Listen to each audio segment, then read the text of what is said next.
All right. So for those of you who don't know what we're doing here, before YouTube, I used to be a paramedic, and this show basically follows firefighters and paramedic. And I also have my certifications to be a firefighter as well. But for those of you who don't know what this is, essentially, this is a show that follows them around, goes to their calls, and we do two things. I try to explain to you guys what's going on in the calls, and I also try to guess what is wrong with the patient before we get there. This one's just called Medic Saves Man's Life, so we'll start with this one. To an overdose. Well, I'm going to guess this one's an overdose. We got dispatched to an overdose. This is going to be at a gas station. PD just... Okay, we've watched a lot of this, and we know that overdoses are so often at gas stations in the States. That they arrived on scene. I've been to one at an A&W, yeah, we got them outside but not at a table. gas station. They're doing CPR, so we possibly have a cardiac arrest. Oh. Lead control, medic 2, be advised. All right, CPR so is in I'm front. guessing that this is probably an opioid overdose, and they're probably going to give him a bunch of Narcan.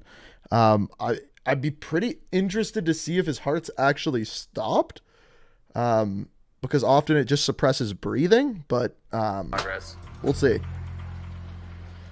If this breathing's suppressed long enough, it causes the heart attack, right?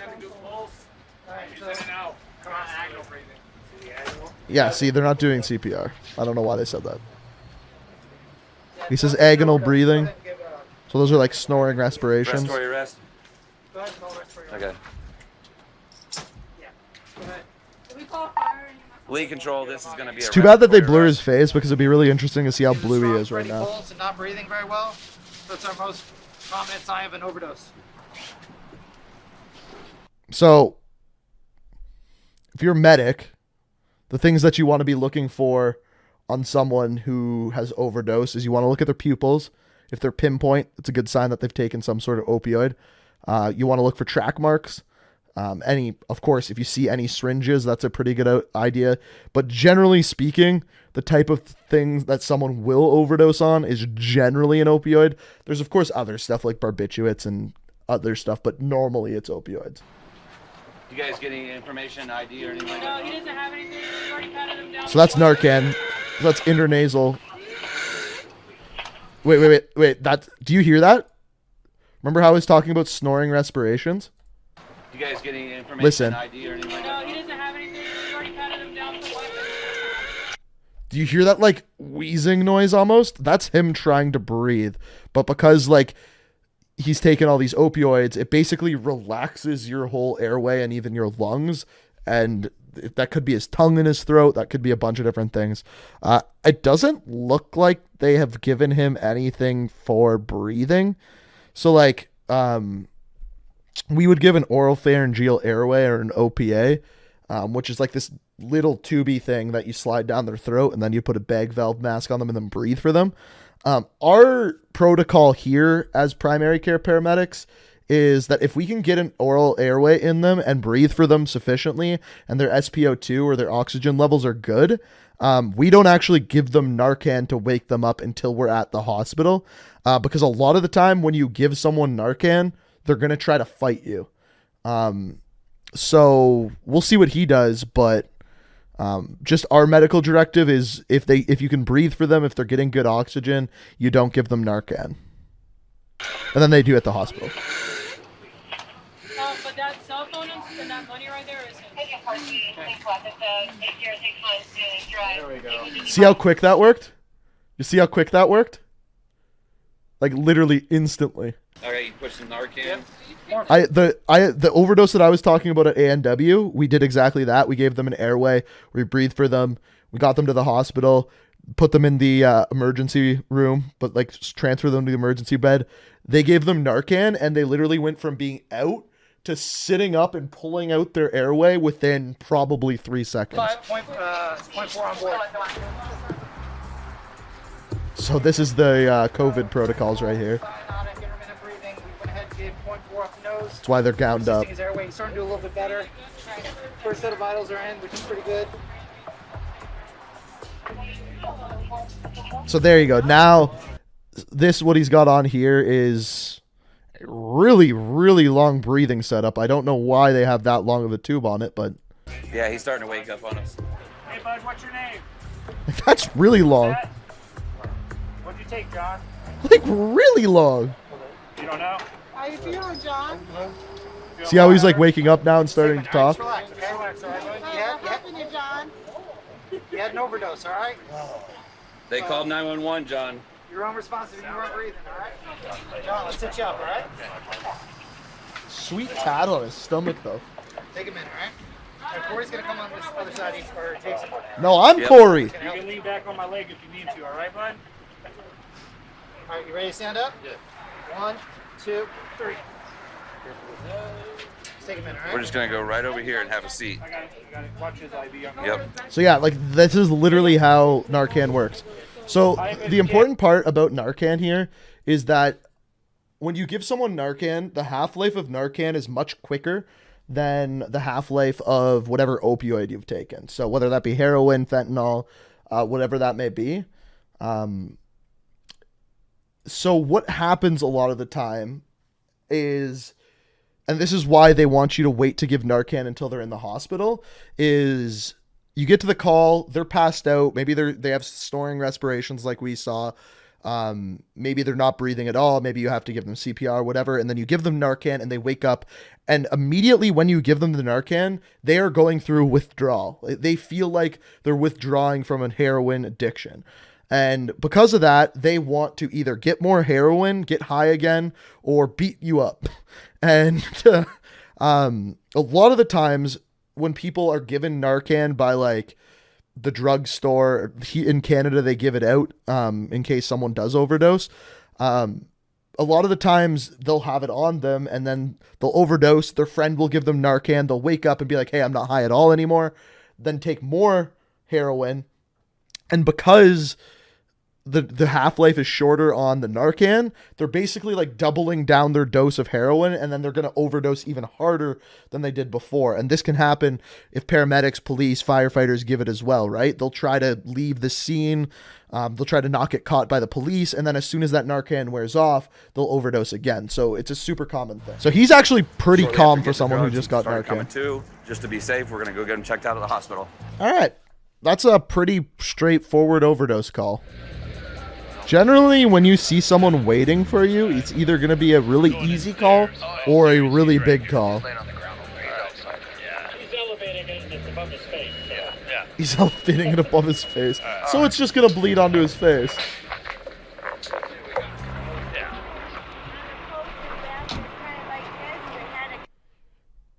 Does anybody know the three things that you're supposed to do? Well, I guess it's technically 4 things you're supposed to do if you get a bad cut.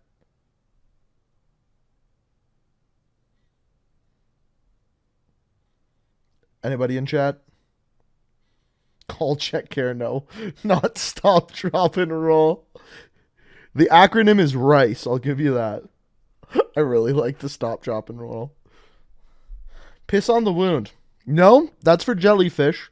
Also, that doesn't work for jellyfish. Pressure to the wound, that's one of them. It's compression. That's what the C stands for.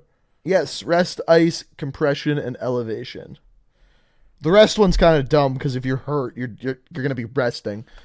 Ice actually does help. Compression and then elevation. So basically you want whatever is wounded to be above the heart. So the story where my buddy Dan cut his foot open and I had to shove my ass in his face, it's because I was trying to get his foot up above his heart and I was pulling it up between my legs. Anywho,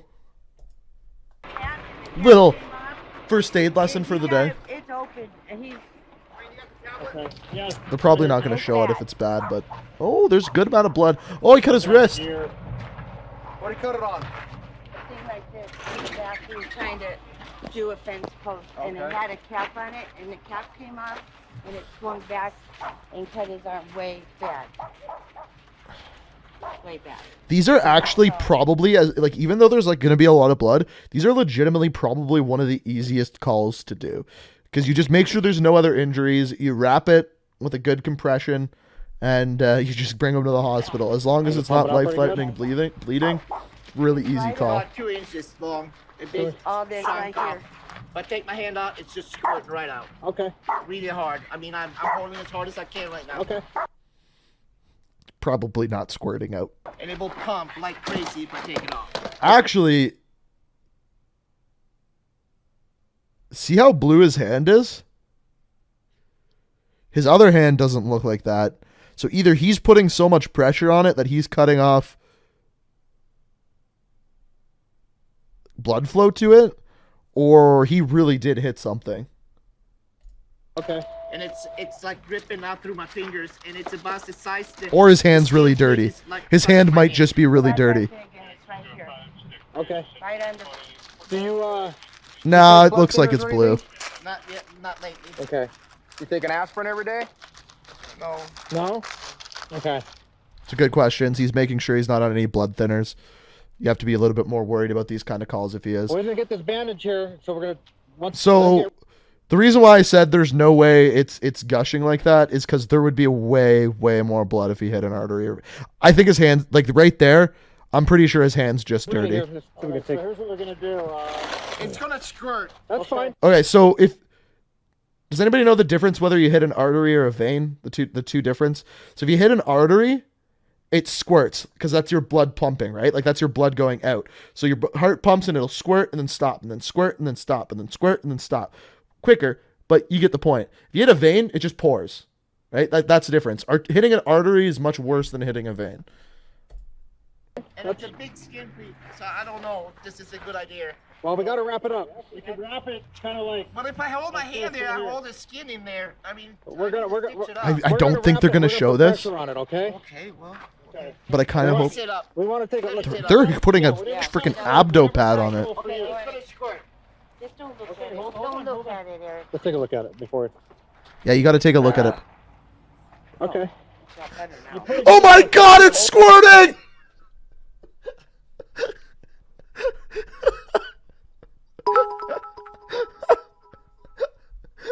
Sorry.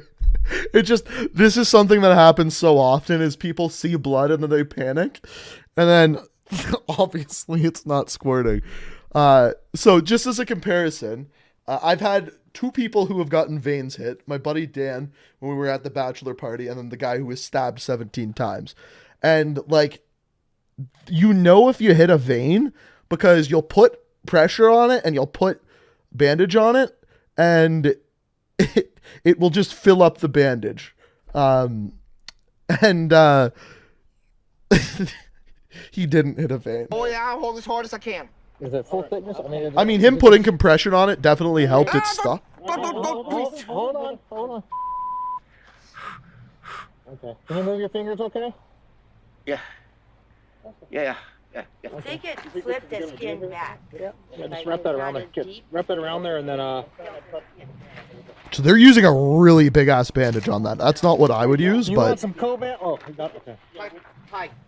All right, yeah, we're gonna wrap. This is gonna help wrap it tight. Man, what's his name? As hard as it can. Eric? You want us to take you down my ambulance, or do you have somebody that can take you down? like he probably needs stitches, but like In case it starts he didn't hit a bleeding vein. again? Okay. Eric, it's a lot of money for an ambulance. I have Let me drive you. insurance. I can drive you. Well, the other thing too, Yeah, man, because I pass out and blood. if that thing starts pumping blood like he's saying, you're driving. You can relax your arm in my hand, dude.